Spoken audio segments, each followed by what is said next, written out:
A gente tem passado por uma série de mensagens e já faz um bom tempo, sim? Já faz aí alguns meses, não é nem semanas que a gente tem trabalhado, acho que é 3 meses aí trabalhando, e porque nós temos, não é todo sábado que nós temos culto, então acaba pulando, mas a gente tem ministrado uma série sobre as boas novas, né? A boa notícia. Esse tem sido o tema.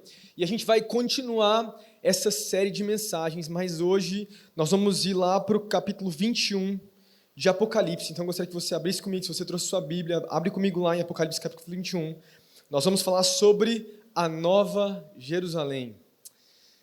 A Nova Jerusalém, amém. Vai ser muito interessante, vai ser muito legal. Eu espero que eu consiga trazer para você tudo aquilo que eu preparei, porque eu creio que Deus tem algo para falar a nós, amém? Aos nossos corações. E não é um texto fácil, não vai ser uma palavra talvez tão simples, mas eu creio que Deus ele quer falar com você.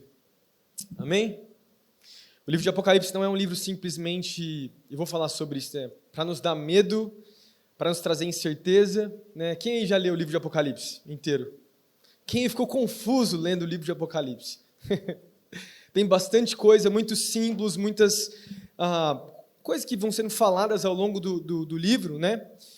Mas o objetivo de João, quando ele escreveu esse livro, a gente falou isso na outra semana, não era trazer confusão, não era trazer medo, mas era trazer uma verdadeira esperança. E o tema da mensagem de hoje vai ser essa, se puder projetar para mim, não tem mais aqui atrás agora, antes tinha, agora é só uma esperança verdadeira, né? As boas novas, né? As boas novas no final de todas as coisas, no final dos tempos.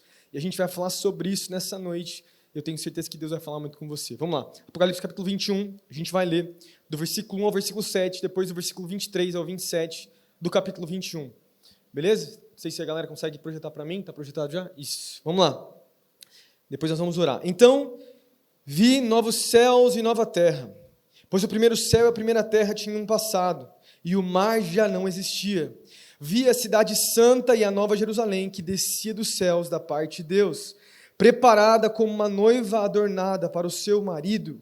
Ouvi uma forte voz que vinha do trono e dizia: agora o tabernáculo de Deus está com os homens, com os quais ele viverá. Eles serão o seu povo, né? Eles serão o seu povo, e o próprio Deus estará com eles e será o seu Deus. Ele enxugará dos seus olhos toda lágrima, não haverá mais morte, nem tristeza, nem choro, nem dor, pois a antiga ordem já passou. Aquele que estava assentado no trono disse: estou fazendo novas todas as coisas. E acrescentou: escreva isto, pois estas palavras são verdadeiras e dignas de confiança. Disse-me ainda: está feito. Eu sou o alfa e o ômega, o princípio e o fim. Aquele que tiver sede, darei de beber gratuitamente da fonte de água viva. O vencedor herdará tudo isso, e eu serei o seu Deus, e ele será o meu filho. Versículo 23.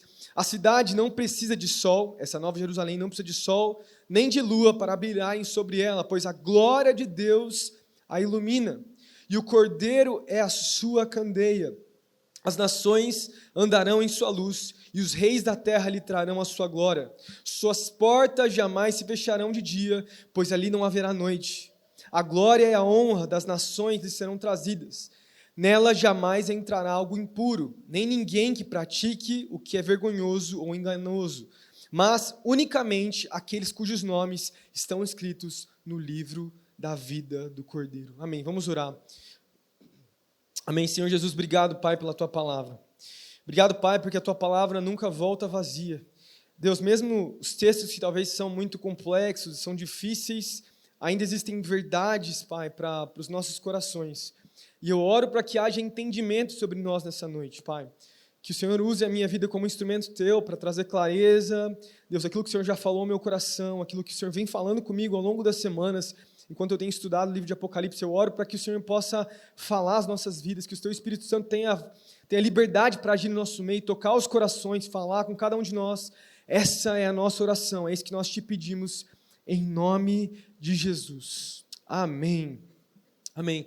Vamos falar então sobre a esperança verdadeira, vamos falar sobre essa nova Jerusalém, que não é uma Jerusalém que está lá nos céus, mas vai descer e vai habitar entre nós. É isso que o texto bíblico está dizendo para nós. Mas antes, eu quero recapitular mais uma vez, eu sempre faço isso, as nossas mensagens que a gente tem pregado, a gente tem ministrado. Vamos lembrar, a gente tem passado por uma série e a gente começou no início da Bíblia. Nós temos falado sobre como a Bíblia não é um conjunto de histórias isoladas, né, onde a gente simplesmente pega princípios para aplicar para as nossas vidas. E a gente faz isso é importante. A gente pode pegar coisas importantes da Bíblia, aplicar para nós, mas na verdade a Bíblia tem a ver com uma grande história de Deus. É a história de Deus quando Ele criou todas as coisas. A Bíblia fala lá em Gênesis, se puder projetar para mim o próximo slide. A gente tem falado sobre como a Bíblia começa com a história da criação. A criação, onde Deus ele criou tudo de maneira perfeita. Lá no Éden não tinha pecado, não tinha dor, não tinha maldade, não tinha sofrimento, não tinha doença, tudo era perfeito. Mas daí então acontece a queda. Com a queda, tudo começa a ficar desconfigurado. O homem já não sabe mais quem ele é. O homem já não se relaciona bem com as pessoas. O homem já não se relaciona bem com os animais, com a terra, com o planeta Terra. Tudo começa a ser manchado e maculado pelo pecado. E daí, a Bíblia, a gente pulou, né, fomos de Gênesis, ficamos até o capítulo 4, a gente pulou para Romanos, que daí é a história, o apóstolo Paulo falando sobre como Deus, ele tinha um plano, um projeto já para trazer redenção. Aí a gente falou a respeito, né, de justificação pela fé, né, pulamos ali os capítulos de Romanos, não conseguimos falar sobre todos eles, mas a gente falou sobre como em Cristo Jesus nós temos a restauração de todas as coisas, nós temos a redenção. Não a restauração completa, mas nós temos uma nova humanidade, então, porque foi tocada pelo Espírito do Senhor, foi salva por Jesus. Agora nós temos, então, a redenção da igreja. E depois, agora, no final, nós estamos na segunda mensagem falando sobre Apocalipse, tratando agora sobre como Deus vai restaurar todas as coisas. Há 2 semanas atrás, nós ministramos uma palavra sobre Apocalipse capítulo 19, e a gente falou sobre as bodas do Cordeiro. Quem lembra? A gente falou sobre esse casamento, e o Cordeiro é Cristo Jesus, e nós somos a noiva. E a gente falou um pouquinho sobre o que é a Babilônia, a gente vai lembrar um pouco mais nessa noite, né? São textos complexos. Eu não vou tratar aqui sobre Apocalipse capítulo 20, né, ou 21, que falam, principalmente capítulo 20, que quer dizer, a gente vai falar sobre 21, né? Mas não vamos falar sobre o capítulo 20 no final ali, também o final do capítulo 19, que trata sobre uma guerra cósmica. Não é esse o objetivo. Eu não estou tratando aqui, ensinando as vertentes escatológicas, tá? Eu falei isso na outra semana. Se você quer saber um pouco mais sobre a nossa visão escatológica, você pode fazer o nosso college, onde a gente tem uma aula específica sobre escatologia, onde a gente trata sobre isso. Eu vou acabar tocando em assuntos escatológicos, mas não é esse o foco. Mas a gente vai falar um pouquinho sobre isso. E nós estamos, então, fechando essa série falando sobre a restauração dessa nova Jerusalém, que a gente leu aqui agora, que é Deus, então, vencendo a Babilônia, capítulo 20 fala isso. Deus vence a Babilônia, o cavaleiro do cavalo branco, que é Cristo Jesus, ele vem, e a sua igreja está cavalgando com ele, né? Isso que fala no livro de Apocalipse, e tem uma grande batalha cósmica que acontece, a Babilônia é vencida, o anticristo é vencido, e daí, depois do casamento, a Bíblia diz então que essa nova Jerusalém vai descer sobre a terra. E Deus vai começar então uma nova cidade. Não é simplesmente o Éden, como a gente pensa, como ele era lá em Gênesis no capítulo 1, né? Um lugar perfeito, a natureza, mas é uma cidade. É um lugar muito lindo, é um lugar transformado, é um lugar único. E é muito poderoso a gente pensar nisso. Agora, antes de eu falar sobre a Nova Jerusalém, a gente vai responder algumas perguntas, para a gente poder entender um pouco sobre a Nova Jerusalém. Vocês estão comigo aí? Muito complexo? Estão comigo? Está interessante? Vai ser um pouquinho de aula, a gente está aprendendo e estudando aqui um capítulo novo que talvez você nunca entendeu, e a gente vai estudar um pouquinho mais aqui nessa noite. Mas antes da gente falar sobre a Nova Jerusalém, que é essa nova cidade, nós precisamos entender qual é o modelo dessa cidade. Se é uma cidade, o que isso significa para nós? Como isso nos muda? Como isso nos afeta? Né? Como que a gente consegue enxergar? Porque muita gente acha que depois que você morrer, for para o céu, você vai virar tipo um fantasminha, sabe? Você vai voar e vai ficar meio que passando sobre todas as coisas, e um mundo meio esotérico, meio místico, assim. Só que essa não é a realidade. O que nós lemos aqui no livro de Apocalipse é um lugar onde é uma cidade, onde vai ter ruas, onde a gente vai poder trabalhar, onde, eu não sei se vai ter trabalho especificamente, que a Bíblia não fala isso, mas vai ter responsabilidades, a gente vai poder se abraçar. E o modelo que nós conseguimos entender é olhando para a própria pessoa de Cristo Jesus. Se nós, que somos salvos por Jesus, um dia vamos estar nessa nova Jerusalém, nós vamos estar assim como Jesus estava quando ele ressuscitou dos mortos. Quem lembra? Quando Jesus ressuscitou dos mortos. Quando você leu lá nos evangelhos, Jesus ressuscita, a Bíblia diz que Jesus ele não virou um espírito místico. A Bíblia diz que ele, se você lembrar comigo, ele passa pela parede, imagina que louco isso, ele passa pela parede, mas a Bíblia também diz que ele come com os discípulos. Seu corpo era glorificado. Ele come com os discípulos, ele ainda pede para os discípulos, toquem nas marcas aqui, que foram furadas, toquem em mim. Quer dizer, Jesus, ele comeu, ele estava ali com os discípulos, não era um espírito, né, místico, era real aquilo.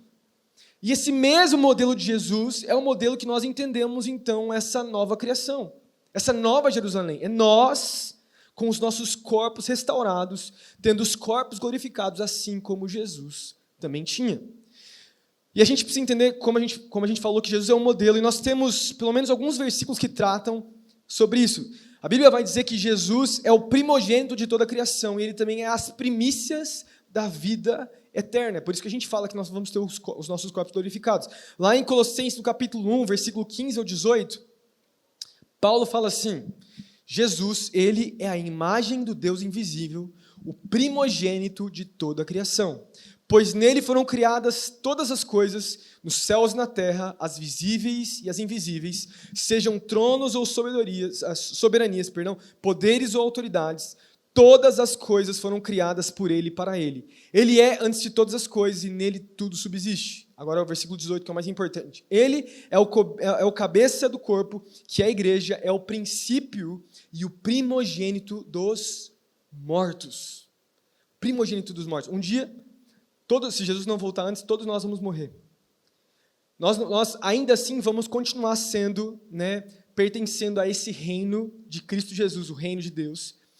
E Jesus ainda vai ser o primogênito de nós que vamos estar mortos. Agora, se Jesus um dia ressuscitou e teve o seu corpo glorificado, quando nós também saímos, né, e fomos nos encontrar com Cristo nos ares, que é o que o livro de Apocalipse fala, nós vamos também ter esse corpo glorificado igual ao de Jesus. Agora, outro texto importante está lá em 1 Coríntios capítulo 15, versículo 20, fala assim, mas de fato, Cristo ressuscitou dentre os mortos, sendo as primícias dentre aqueles que dormiram, aqueles que morreram.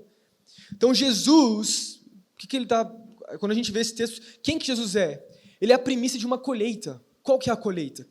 Quem faz parte da colheita? Eu e você. Nós fazemos parte então dessa grande colheita, dessa nova humanidade que teve um início em Jesus e que quando Jesus voltar vai então ser finalizada essa colheita. E o que nós estamos lendo aqui no livro de Apocalipse, aqui no capítulo 21 e também no capítulo 22, que o capítulo 22 vai tratar especificamente mais sobre o céu, ou a cidade, a Nova Jerusalém como uma cidade mesmo, né? A gente não vai falar tanto sobre isso, mas a realidade aqui que nós estamos lendo é Jesus mostrando então para João, através dessas visões que ele está tendo, né, que ele era o modelo e que todos nós vamos viver assim como Jesus. Nessa cidade de Deus com um novo céu, uma nova terra, essa nova Jerusalém que é perfeita, assim como Éden era, que é imaculada porque não tem pecado, onde não vai ter choro, não vai ter tristeza, não vai ter sofrimento, não vai ter dor, não vai ter doença, não vai ter traição, não vai ter corrupção, porque a glória de Deus vai brilhar sobre nós. E a intimidade, o relacionamento vai ser tanto, né, com Ele, que não vai existir mentira. Olha que esperança linda, olha que coisa tremenda, a gente não consegue nem imaginar isso. E nós vamos conversar então aqui nessa noite sobre como que a gente consegue entender, como essa esperança de uma nova Jerusalém afeta as nossas vidas, porque deve afetar. Como eu falei, muitos de nós, né, talvez esse é você, talvez você nunca teve uma perspectiva certa sobre o céu, por exemplo. Talvez você sempre não entendeu muito. E a gente vai falar nessa mensagem de hoje, como a visão de uma nova Jerusalém afeta eu e você, ou deve afetar nas nossas vidas, porque deve afetar. Se está na palavra, porque nós precisamos crer, isso independente da visão escatológica, seja pré ou pós-tribulacionista, enfim, para aqueles que conhecem um pouco mais, independente da visão teológica que você tem a respeito da grande tribulação, se é literal ou se não é, todos nós, todas as vertentes teológicas, a grande maioria, né, que é ortodoxa, que é correta, crê nessa realidade de uma nova Jerusalém, que é um lugar perfeito, ideal, né, que sempre foi a vontade de Deus para nós. E a gente vai trabalhar então, pode passar para o próximo slide aí. Hoje eu consegui preparar slides, pessoal. Graças a Deus. E se tiver algum erro de português, eu não sou bom em português, então ignorem o erro de português, beleza? Novos céus e nova terra, nós vamos falar então sobre a Nova Jerusalém, e a gente vai responder 4 perguntas nessa noite. Primeiro, por que João está escrevendo isso? Por que ele escreveu isso? Qual foi a intenção de Deus ao transmitir isso para João? Segundo, o que essa Nova Jerusalém ela é, né? O que ela é? Como que a gente entende ela? Como que a gente consegue conceber ela e como, teologicamente, o que ela representa? Terceiro, o que ela traz para nós? Como ela nos muda? Como ela deve nos afetar? E daí, a última pergunta, que é uma pergunta bem subjetiva, mas eu vou explicar um pouco mais, e agora? Como que a gente vive entendendo essa esperança para todos nós? Amém? A mensagem vai ser um pouquinho... como eu falei, um pouco mais complexa, mas fica comigo, eu tenho certeza que Deus vai tocar muito seu coração, vai falar com você nessa noite. Amém? Animados aí? Beleza, vamos lá. Primeiro ponto aí.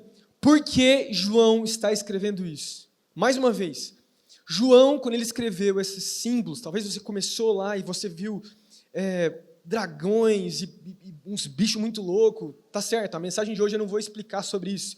Existem muitos bons comentários bíblicos que eu posso, inclusive, te passar, se você quiser, que tem o entendimento correto sobre o que representa cada uma dessas coisas. Mas entenda isso, que o livro de Apocalipse não é um livro que deve nos gerar medo, dúvida, ansiedade, tristeza, ou um livro místico simplesmente. O livro de Apocalipse tem a ver com a revelação de Cristo Jesus e como Jesus vai resolver todas as coisas no final dos tempos. No final de tudo, como que tudo vai ser transformado? O livro de Apocalipse, então, tem a ver com essa revelação de Cristo Jesus no final da história. Sabe aquelas séries, tem a série do Loki, né, que quem assiste um pouco mais de Marvel, talvez você assistiu já, enfim, eu não vou entrar nisso, está muito nerd, mas essa série é muito boa, aliás, viu? Assiste porque vale a pena. Mas, basicamente, a série vai tratar sobre o final de todas as coisas. É muito louco, é muito paradoxal, assim. E pensa nisso, porque o livro de Apocalipse ele pode ser meio paradoxal, porque tem a ver com uma revelação do futuro. E sim, tem muito simbolismo, tem muita coisa que é difícil de entender, tem coisa que nós interpretamos, né, e pode gerar dúvida, mas precisa gerar em nós uma certeza. Jesus Cristo vai voltar. Ele vai transformar todas as coisas. Agora, mais uma vez, João não está trazendo aqui um livro para nos trazer confusão, com símbolos para gerar medo.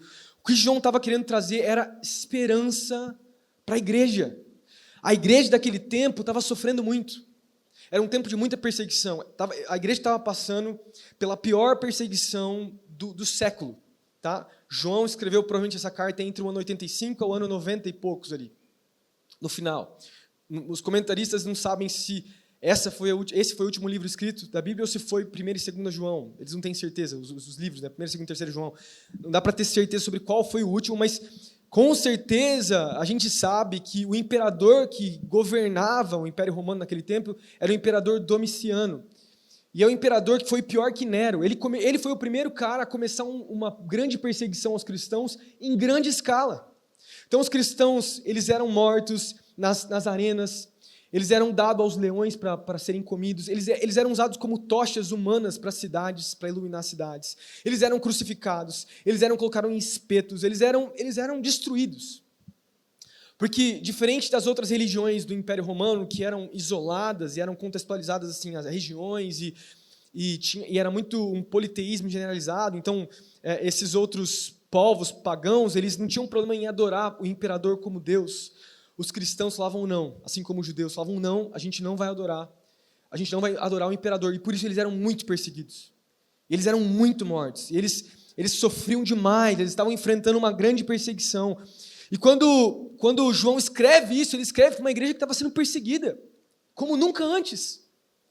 Os cristãos morrendo, os cristãos passando por grandes dificuldades. E daí João tem essa revelação de um lugar que traria esperança para eles.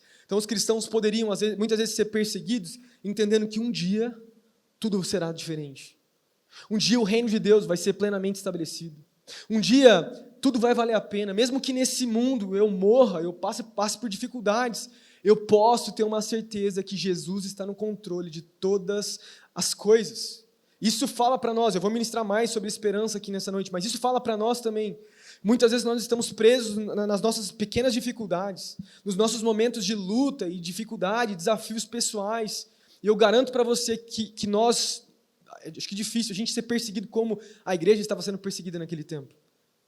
E como é fácil a gente se perder e não ter a nossa esperança em um lugar que é eterno, que não é passageiro. E a gente fica preso no nosso tempo, no nosso mundo, e nós somos chamados a sermos cristãos que vivem com os olhos na eternidade. Vivem entendendo que o que está passando nesse tempo é só para esse tempo. Existe um plano maior, que eu faço parte. A minha história, a história da minha vida está dentro de uma grande história, que é a grande história de Deus. Isso é muito lindo. Então, João, por que João estava escrevendo isso? Né? Ou, na verdade, a pergunta que a gente estava respondendo é por que João estava escrevendo isso? Ele estava escrevendo isso exatamente porque a igreja estava passando por uma grande perseguição. Agora, a próxima pergunta que a gente vai ver, pode passar, é o que é essa nova Jerusalém? O que é essa nova Jerusalém? Pensa comigo. Como eu falei antes, a maioria das pessoas tem uma visão meio abstrata com relação ao que é o céu. E o que é inferno, inclusive. E eu não vou pregar sobre inferno hoje, não vou ficar falando sobre o que representa, ou mesmo o fato do inferno durar tanto quanto o céu, ou coisas do tipo, que muitas pessoas não conseguem conceber isso. Mas o céu, ou a nova Jerusalém, que é o céu descendo à terra, é uma das coisas mais concretas que nós temos na palavra. A Bíblia diz aqui então, em Apocalipse capítulo 21, versículo 2, olha só o que João ele vai falar. Vi a cidade santa, a nova Jerusalém, que descia dos céus da parte de Deus. Presta atenção, João não vê almas flutuando e se encontrando com Deus e vivendo no lugar místico, né? E João também não vê espíritos escapando desse mundo material. Muitos cristãos têm uma visão errada de que a gente precisa, que o cristão vai morrer para escapar esse mundo aqui, como se o mundo fosse, a Bíblia diz que o cosmos, o mundo é mau, porque ele está sob a influência do maligno, mas a Bíblia também diz que um dia Jesus vai redimir todas as coisas, inclusive o mundo. Paulo vai dizer em Romanos que a natureza, ela clama pela manifestação dos filhos da luz, ela clama por esse momento onde ela vai ser totalmente redimida. Isso significa, mais uma vez, que a gente não vai simplesmente escapar, sair desse mundo. Talvez tenha uns filmes que a gente assiste, né, que é como uma ideia de escapismo, assim, ou que a gente vai ir para um lugar. Não é isso que a palavra nos diz.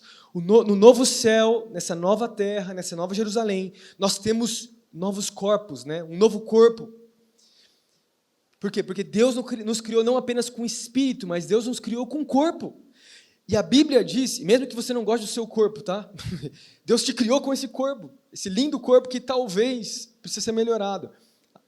Vai na corrida com a gente aos sábados, que eu tenho certeza que você vai glorificar Jesus se você correr um pouquinho com a gente lá. A galera que está correndo está fazendo bem, né, pessoal? Perdão a indireta aí. Vamos continuar. E Deus, Ele não vai só redimir o seu espírito, mas Ele vai redimir também o seu corpo e a natureza. Ele vai redimir todas as coisas. O que nós temos aqui em Apocalipse capítulo 21 é Jesus redimindo o mundo material. Ele vai redimir todas as coisas. Por isso que a gente pode ter essa certeza de que no novo céu e na nova terra, nessa nova Jerusalém, nós vamos dançar, nós vamos correr, nós vamos pular, né? Nós não vamos simplesmente ficar flutuando. Não, vai ter coisa para a gente fazer. Vai ter coisa para a gente fazer, vai ser uma cidade. Então, inclusive, Jesus ele fala, eu até coloquei aqui, quando os discípulos começaram a pensar em Jesus, eles falaram, olha, o fantasma de Jesus está lá fora. Jesus ele fala, toca nas minhas mãos aqui. Eu não sou um fantasma, eu não sou um espírito. Quer dizer, Jesus tinha um corpo. Essa é a nova Jerusalém que nós vamos viver. Agora, a nova Jerusalém, para a gente trazer uma coisa mais prática para nós, também tem a ver com algo que nós sempre desejamos. A gente sempre desejou. Deixa eu te trazer um exemplo um pouco mais prático. Tem algum lugar na sua infância que você lembra, que você talvez sempre ia, assim?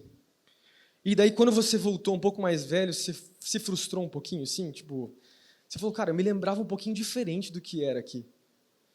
Tipo, uma vez eu lembro que eu passei minha infância toda na casa da minha avó, né, que já é falecida, mas uma casa dela que tinha um jardim, assim, muito grande. E tinha uma garagem, e era um jardim que tinha um pinheiro bem grande, assim, muito legal, assim. E a gente cresceu lá até os 12 anos de idade, 11 anos de idade. E para mim, na minha cabeça, criança, aquele jardim ele era enorme, assim. O pinheiro era lindo, a casa era linda, sabe? Tinha muita coisa. E a gente brincava. E atrás, minha avó tinha uma criação de ganso. Não sei se era pato ou era ganso, na época eu não lembro. E ela tinha um pastor alemão. E daí era uma casa assim, tipo um sobradinho. E atrás tinha um lugar com um nível mais alto, onde ficava o cachorro. E eu me lembro da casa como um lugar assim, maravilhoso, que a gente brincava lá, caramba. Mas eu me lembro, mais velho, que eu passei na frente dessa casa. E eu olhei para a casa e falei, cara, essa casa era diferente. Como que eu imaginava que essa casa era tão maravilhosa, tão linda? Nada contra a casa da minha avó, tá? Minha falecida avó, Jurema. Lá de Itararé ela morava, a gente ia para lá. Mas eu imaginava essa casa diferente. A mesma coisa de um rio que a gente sempre ia lá brincar num rio perto da cidade de Itararé, chamava Rio Verde, era um rio muito frio. E era um rio que para mim era gigantesco, mas eu voltei lá mais velho e o rio, ele é tipo daqui até a parede, assim, sabe? Super curtinho, assim. Tem umas cachoeirinhas e tal, mas eu achava que era gigantesco, cara, gigante. Na minha memória, aquilo era enorme, porque eu era muito pequeno. E mais velho eu percebi que, na verdade, é como se quando a gente era criança, alguns lugares que a gente passou, algumas viagens que a gente fez, alguns lugares talvez que para nós eram dramáticos e grandes, incríveis, quando nós voltamos para aqueles lugares, a gente lembra de maneira muito diferente. É como se a gente sentisse saudade de um lugar que a gente nunca teve. É como se a gente sentisse saudade, tá? De um corpo que a gente nunca teve, de uma viagem que a gente nunca fez, de uma casa que a gente nunca teve, de uma montanha num filme que a gente viu, a gente fala, aquele lugar é perfeito. Sabe aquele filme romântico para as mulheres?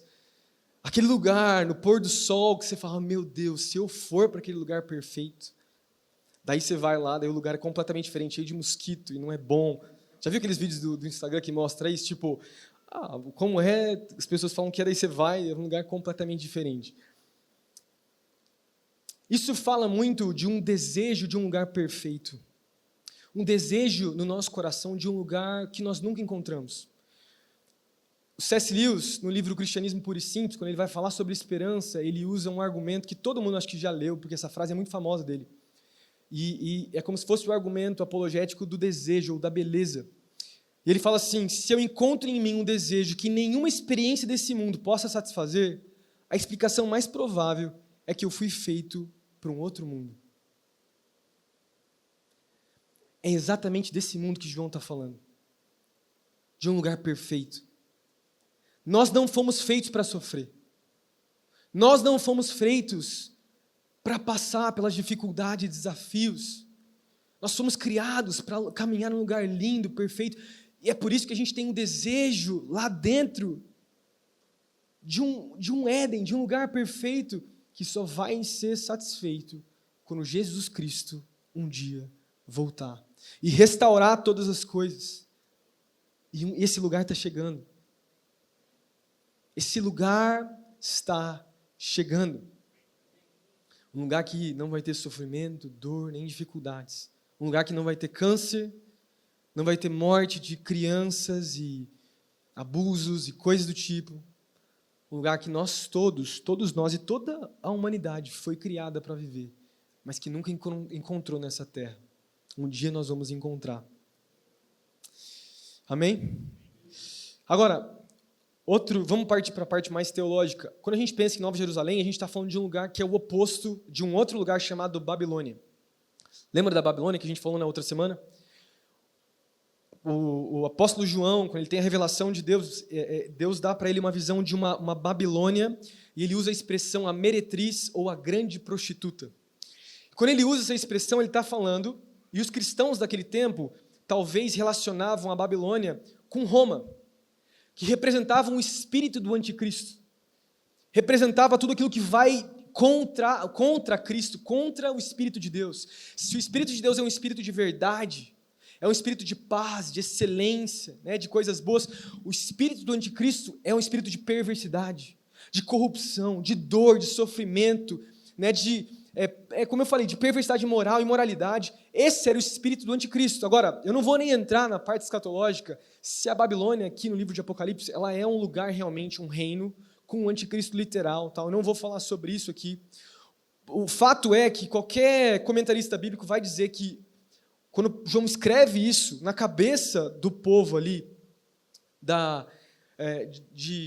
ali do primeiro século, os cristãos primitivos, provavelmente muitos deles estavam achando, olhavam para Roma e pensavam nesse espírito do anticristo, que representava tudo aquilo que era contrário a Deus. Agora, a gente precisa fazer uma diferenciação, então. Eu peguei de um livro, chama O Livro da Teologia do Apocalipse, de um autor chamado Richard Bauckham, e ele fala sobre a diferença entre a Nova Jerusalém e a Babilônia, o espírito da Babilônia. Ele deixa vários pontos, eu peguei os pontos mais importantes, que eu acho que é importante para nós entender o que essa Nova Jerusalém ela é, que tem a ver com algo contrário a todo o espírito da Babilônia, que está nos nossos dias. Então, primeiro, deixa eu ir aqui ler. Não, aqui está mais fácil. Primeiro, se na Nova Jerusalém nós temos uma noiva pura, que é a própria igreja imaculada, a esposa do Cordeiro, na grande prostituta, né, na Babilônia, a gente tem reis que fornicam, que promovem a imoralidade, promovem a perversidade, promovem a corrupção. Isso a gente pode entender que até o espírito do anticristo está agindo hoje. Sim?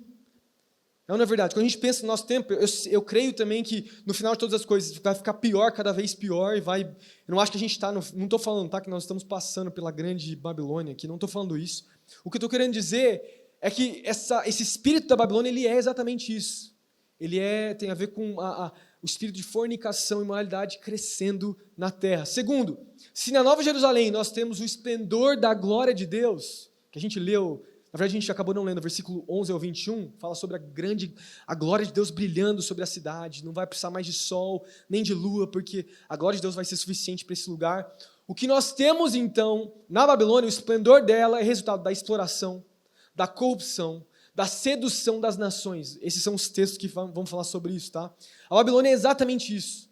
Corrupção, né? A glória da Babilônia vai vir exatamente dessas coisas, corrupção, exploração. E quando ela está caindo, no capítulo 19, a Bíblia diz que os empreendedores, que os reis que estavam sob o seu domínio começam a chorar por ela. Por quê? Porque faziam dinheiro através dela.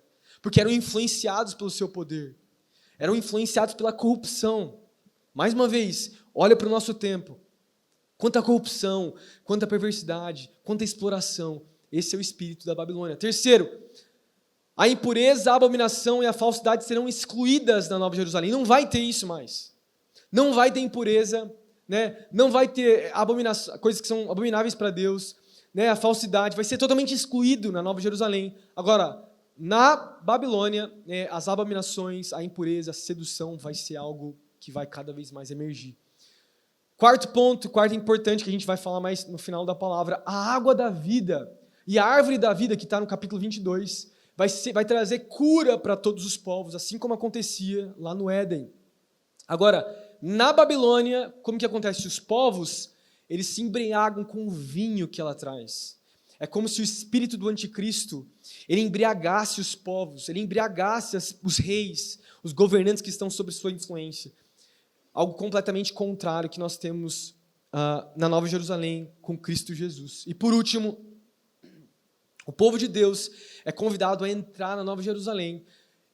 E daí, o oposto disso é que o povo de Deus é chamado a sair da Babilônia. Esse é o convite, porque a Babilônia ela vai perseguir os cristãos. Muitos cristãos vão morrer, vão ser martirizados. E nós somos chamados, então, a sair desse lugar. Agora, pensa comigo. O que é, então, a Nova Jerusalém? Tudo aquilo que o reino de Deus é, quando você pensa no reino de Deus. Um reino de paz, alegria em Cristo Jesus. Um reino, né, todo o fruto do Espírito que é dito por Paulo lá. Todas as características que nós temos a respeito do reino.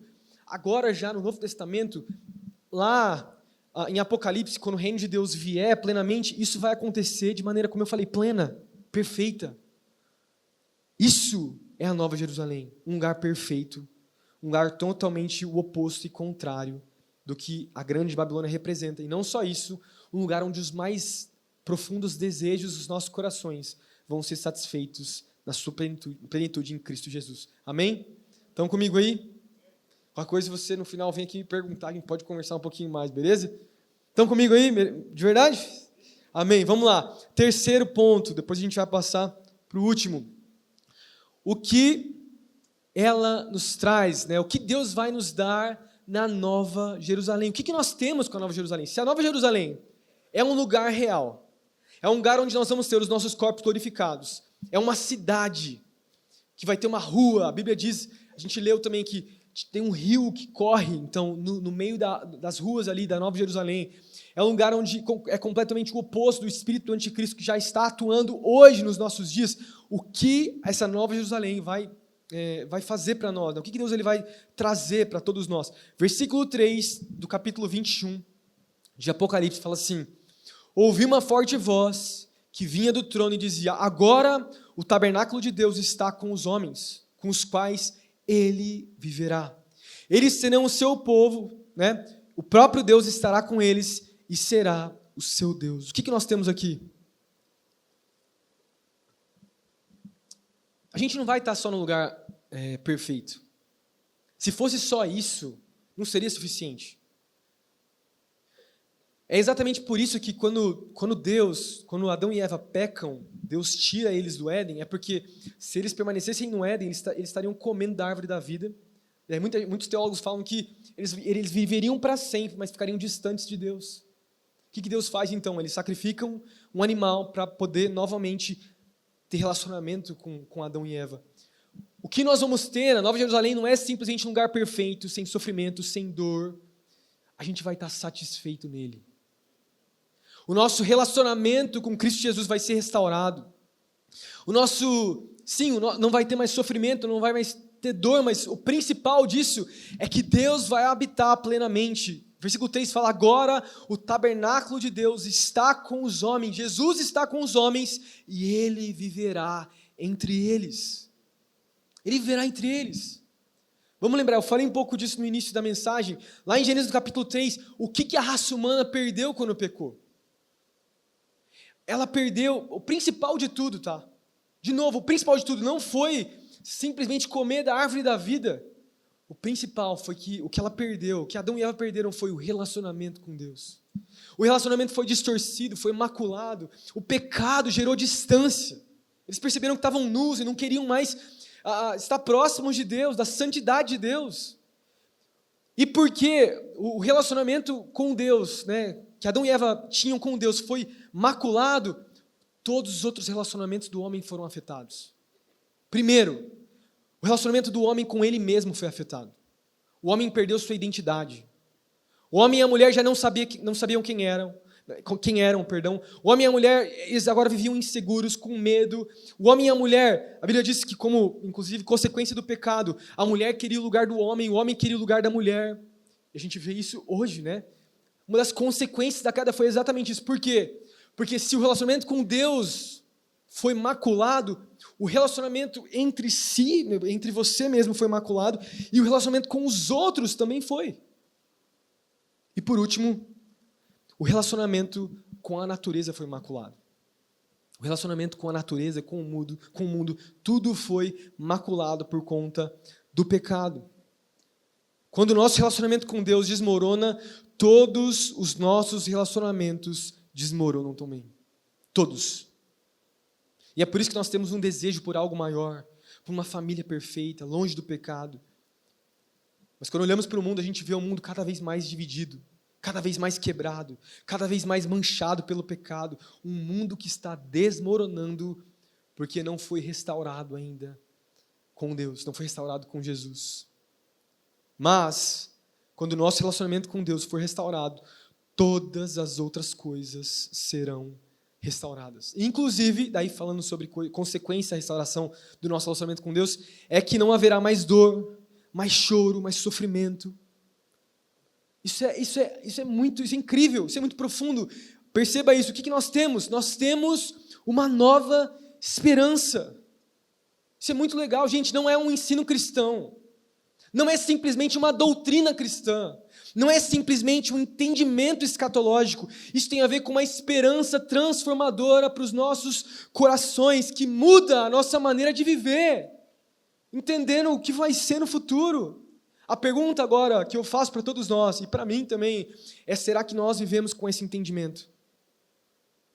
Será que nós, como cristãos, vivemos plenamente ou conscientemente com esse entendimento aqui? Vamos voltar, como eu falei ali no início, os cristãos daquele tempo estavam morrendo. Se eles assumissem o cristianismo, assumissem a sua religião, eles eram mortos, eles eram expulsos das suas famílias, eles eram perseguidos, eles fugiam de lugar para lugar. Crianças morrendo simplesmente por serem parte de uma família cristã, por exemplo. Coisas que eu e você, como eu falei antes, talvez a gente nunca viva se a gente não viajar para um país que tem perseguição, né? Eu sei que tem cristãos que vivem isso hoje. Agora, por que que... Daí a gente tem João completando isso, versículo 4. Um dia, Deus enxugará dos seus olhos toda a lágrima. Não haverá mais morte, nem tristeza, nem choro, nem dor, pois a antiga ordem já passou. Mais uma vez, os cristãos estavam experimentando perseguições que talvez eu e você nunca vamos experimentar. Perseguições que difícil da gente conseguir imaginar. E João fala isso para eles. Existe uma nova esperança. Existe uma nova esperança. E essa esperança tem a ver com o evangelho de Cristo Jesus. Jesus vindo como um glorioso rei para governar sobre todas as coisas. E é por isso, gente, que a mensagem cristã não é, como foi dito aqui no final do louvor, não é sobre prosperidade, não é sobre coisas terrenas, não é sobre coisas passageiras, não é sobre o que eu posso conquistar, e também não é sobre o que eu não posso fazer, não é sobre a gente sobreviver à vida cristã. Quanta gente vive um evangelho exatamente nesse formato? A vida cristã com essa vida que tem a ver com o momento natural, como se o objetivo de Deus fosse te dar coisas, fosse te entregar os seus sonhos, fosse completar a missão da sua vida. Quando um cara chega falando, como tema da mensagem, perdão, tá?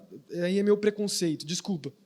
Mas quando o cara chega, quando eu vejo um vídeo na internet, que no começo da mensagem o cara já fala, o propósito de Deus para a sua vida, a missão do seu chamado, é para Deus, e começa a exaltação humana, para mim já começa a falar, isso não é evangelho. Isso não é evangelho. Enquanto a gente está aqui em Londrina, no Brasil, num lugar que não tem perseguição, vamos pensar nisso. Existem irmãos na janela 1040 lá, que estão morrendo nesse exato momento por dizerem que são cristãos. E a única coisa que eles têm... Tem problema, deixa eu... Vou ignorar, ou eu vou cair, mas tudo bem, a gente ri junto. A única coisa que eles têm é o evangelho de Cristo Jesus. Essa é a verdadeira esperança. A pergunta que eu faço para você nessa noite é: qual é a sua esperança? Qual é a sua esperança? Não tem problema a gente conquistar coisas, não estou falando isso, não sou contra, eu não estou pregando aqui um monasticismo. Quando você pensa lá numa visão monástica, na época do Império Romano, catolicismo romano, tinha uns caras que eles se isolavam do mundo e eles odiavam as coisas naturais, não podiam ter nada. Não estou falando isso, eu não estou falando contra a gente crescer profissionalmente, a gente abençoar as pessoas. Eu estou falando que a gente não pode colocar nossa esperança nisso. E que o objetivo de Deus não é simplesmente fazer de você uma pessoa feliz com essa perspectiva humana, porque a nossa visão de felicidade acaba se assemelhando à visão das pessoas que não têm Jesus. Você percebe que a mesma esperança que as pessoas que não têm Cristo muitas vezes têm, é a mesma que os cristãos que não conhecem a Cristo têm. Estão com os olhos naturais, fixando nas coisas que são passageiras. Esse não é o objetivo de vida nosso. Se Deus te colocou e te abençoou, amém. Se Deus tem te levantado, amém. Abençoe outras pessoas, mas não faça disso o objetivo da sua vida. A esperança maior que sustenta o seu coração, que sustenta quem você é, não faça disso o seu fim, o seu telos. Não faça disso o seu maior objetivo de vida. Essa não é a nossa esperança. Por isso, a gente tem um pai ali da igreja primitiva, do 2º século, 3º século, Tertuliano, na época da grande perseguição que estava tendo, ele deixa uma frase que ficou muito marcada. Ele falou assim: o sangue dos mártires é a semente do evangelho, é a semente que se propaga. Porque cada cristão que morria, cada cristão que acabava morrendo, um outro cristão surgia. Na aula de história da igreja, lá na aula na college, a gente fala sobre isso. A gente faz alguns trabalhos em cima desse momento. É isso que eles tinham. É isso que Pedro fala lá em 1 Pedro, capítulo 1, versículo 3. Bendito seja Deus e Pai de nosso Senhor Jesus Cristo. Conforme a sua grande misericórdia, Ele nos regenerou para uma esperança viva, por meio da ressurreição de Jesus Cristo dentre os mortos. Essa palavra esperança que Pedro deixa no grego, eu não vou nem tentar pronunciar, tem a ver com uma expectativa, uma esperança vivida, né, e experimentada, algo prático, não simplesmente algo que eles estavam esperando. Amém? Entenda isso. Nós somos seres que somos guiados pela esperança. Somos seres que somos moldados pela esperança que nós temos. E a maneira que você vive hoje ela está completamente ligada com a esperança sua com relação ao futuro. Já viu as pessoas que têm muito medo de qualquer coisa, tipo, ficar doente, coisa do tipo? Isso acontecer. E se você descobre um câncer, uma doença terminal, daqui uma semana, qual é a sua esperança? Qual é a minha esperança? Qual é a sua esperança? Somos seres moldados pela esperança. E a esperança vai nos fazer homens e mulheres muito mais efetivos no reino de Deus. Eu creio nisso, em nome de Jesus. E para eu passar para o último exemplo, quero já chamar os músicos para virem aqui. Um exemplo de como a esperança muda eu e você. Eu até estava lendo isso num comentário, o comentarista usou esse exemplo. Ele deu um exemplo assim: se 2 homens são jogados numa masmorra, e lá eles vão passar por 10 anos de muita perseguição. Acho que era até a história de um livro, se eu não me engano.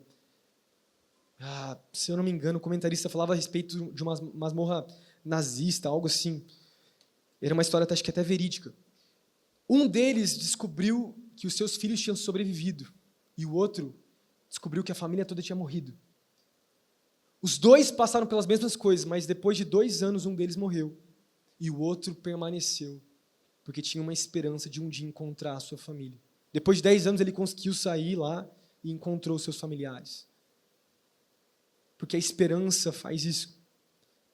Porque o seu presente, ele é diretamente afetado pelo nível de esperança que você tem. Agora, qual é a sua esperança? Se sua esperança for o dinheiro, se sua esperança for a sua família, se algo acontecer com o seu dinheiro, sua família, seu trabalho, sua vida vai acabar. Por isso que a nossa esperança precisa ser Cristo Jesus. Amém? Por último, a última pergunta. E agora? E agora? O que a gente faz com isso? E agora, como que nós vivemos? A pergunta que eu faço para a gente finalizar essa noite aqui é: o que você acredita sobre a morte? O que vai acontecer com você e comigo quando nós nos encontrarmos com Cristo Jesus? Será que o que você tem nesse mundo é a única coisa que realmente você tem? Qual é a sua esperança com relação ao novo céu e à nova terra? O que é o reino de Deus para você? Qual a importância de Jesus para você?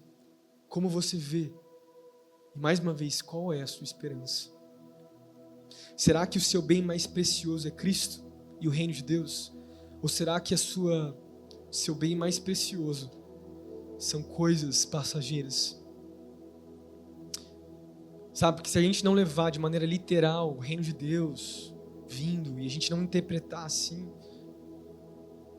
a gente não vai ter esperança mesmo. E o que nós precisamos, e eu falo de maneira específica para esse ministério, para os jovens do Ministério de Jovens aqui da Igreja Nova Aliança de Londrina, que eu creio que Deus está levantando uma geração de jovens que tem os seus olhos fixos em Jesus, autor e consumador da sua fé.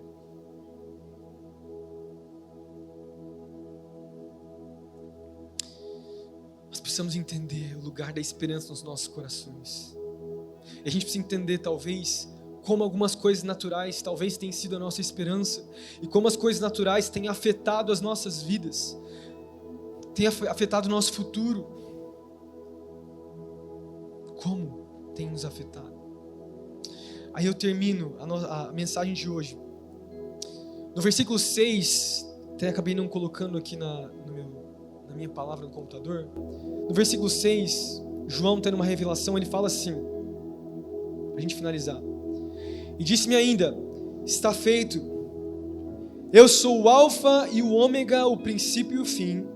A quem tiver sede, darei de beber gratuitamente da fonte da água viva.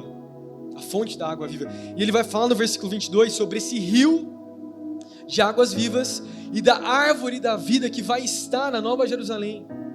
E ele fala desse contato que nós vamos ter na Nova Jerusalém com essa água da vida. Essa água da vida. E o que é mais interessante é que João, o mesmo autor dos evangelhos, ele fala dessa água da vida, né? Lá no capítulo 4 do evangelho de João. Vocês lembram da história? Da mulher samaritana? Quando a mulher samaritana está lá no poço, ela está tirando água, ela tem vários amores, né? E daí Jesus se apresenta como o amor verdadeiro para ela. Inclusive um paralelo que João é muito profético. Jesus, ele era o 7º homem na vida daquela mulher. Se você fizer a conta de quantos homens passaram por aquela mulher samaritana, Jesus era exatamente o 7º homem que se encontrava com ela. E Jesus oferece exatamente essa água da vida, essa água viva. O que significa isso? O que significa essa água viva que a gente vai beber na Nova Jerusalém, mas que nós também podemos beber hoje?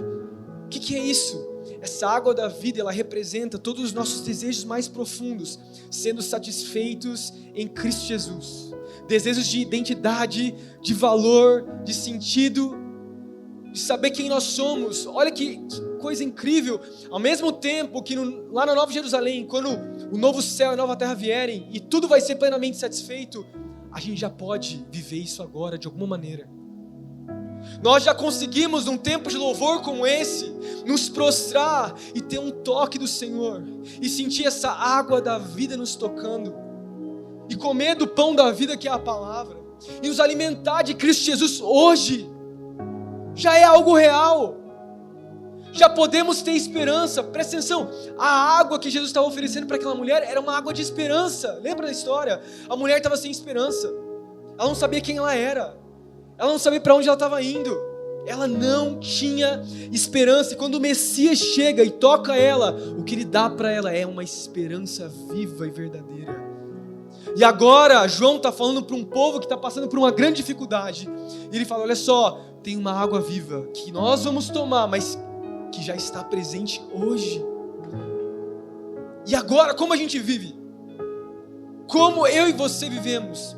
Nós vivemos tomando dessa água da vida que é Cristo Jesus. Porque um dia, quando Jesus estava lá na cruz do Calvário, ele disse, eu tenho sede. E ele teve a sede, não só de uma sede natural, mas toda a falta de esperança que estava sobre a humanidade, Jesus tomou sobre si. Para que um dia eu e você tivéssemos uma esperança verdadeira nele. Jesus morreu para nos salvar. Jesus nos deu uma nova esperança através dele. Como um dia viver nesse lugar? É nos encontrando com Jesus todos os dias. Mas também tendo certeza que em breve ele voltará. Em breve ele voltará. Todas as gerações da história da igreja, todas desejavam a volta de Jesus. Mais ainda, a igreja do primeiro século, que era a igreja primitiva, tem várias discussões, pessoas perguntando para Paulo, quando que Jesus vai voltar? Você vai no livro de Apocalipse, vai no livro de Pedro também, as pessoas perguntando, quando Jesus vai voltar? E ninguém sabia, mas porque a igreja desejava que Jesus voltasse, porque a igreja tinha uma viva esperança. Nós precisamos dessa esperança também. Uma igreja que aguarda Jesus, uma igreja que deseja Jesus, uma igreja que está com seus olhos fixos em Jesus, autor e consumador da sua fé, uma igreja que não está com os olhos naturais, simplesmente em conquistar coisas, uma igreja que tem os olhos espirituais de Cristo Jesus, uma igreja que não quer simplesmente coisas passageiras, que não se satisfaz mais por uma coisa rasa. É isso que Jesus tem para cada um de nós. Meus amigos, não dá mais para voltar. Não dá mais para voltar para uma leitura rasa, para um amor frio, para uma vida fraca nele. Não dá para voltar mais.